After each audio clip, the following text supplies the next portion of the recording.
Welcome to the LibreEsva channel.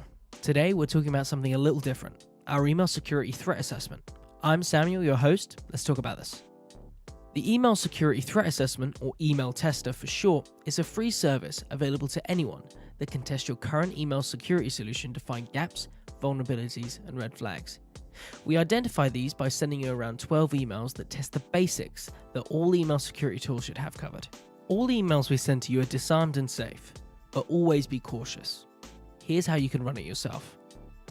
Go to LibreEsva.com and click the Email Security Tester button at the top right. Here you can see what emails we'll send you.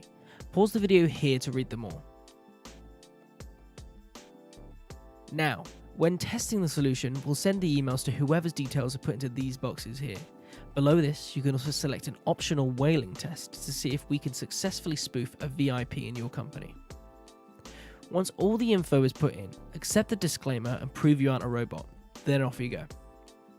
You'll receive an email letting you know that the test is starting, and you'll see the live email coming through.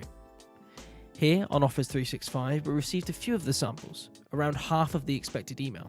These include HTML analysis, where your security tool should be blocking us from delivering JavaScript, iframes, and malicious phishing URLs to you. Malware URL test. This is to see if your solution blocks us from sending you links to malware. Here on Office 365, it didn't pass. It was actually the web browser that saved us here. And also the executable file. No email solution should allow me to send you executable files. Here, Office 365 passed. Well done, Microsoft. Lastly, you are sent a recap email to tell you everything that we sent. For more information on what each of the emails mean, visit the link in the description. We've been LibreEsva. Thanks for spending your time with us. Talk to you in the next one.